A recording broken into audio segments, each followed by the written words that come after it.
In the next 3 minutes, we'll demonstrate the semi-automated process applied by BMW Motorrad to model an engine crankshaft for structural and fatigue analysis using Altair SimLab. After importing the geometry, some model parameters need to be loaded. Scripts depending on the number of cylinders of the current project are available.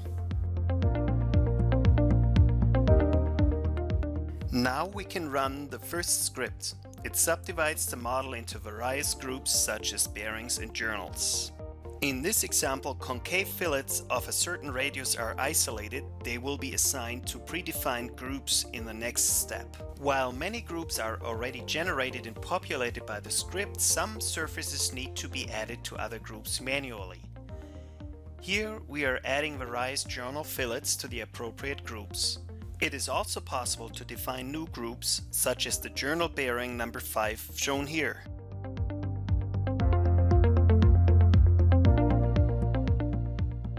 Next, script number 2 generates mesh controls based on the previously defined groups and the predefined parameters. Additionally, a surface mesh is created in this step.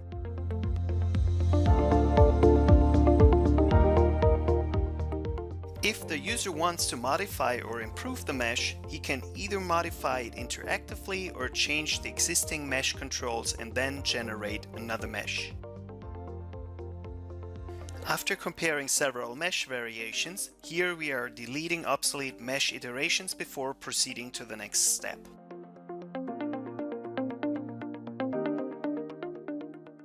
Script number 3 generates rigid spiders inside the model and automatically produces a volume mesh.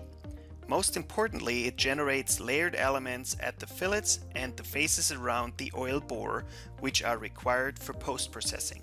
The layered mesh in the fillets can either be modeled with tetra or hexa elements, depending on a previously defined parameter. In the last step, we run script number 4 to generate loads and boundary conditions, which also includes contact definitions if applicable. In addition, the spiders will be renumbered and several sets will be created as needed for post-processing. At this point, the model can be exported to a solver. The entire process sped up building these crankshaft models tremendously. Building these models with a conventional preprocessor would take up to 2 weeks. Thanks to SimLab, an entire crankshaft can be modeled in less than half a day.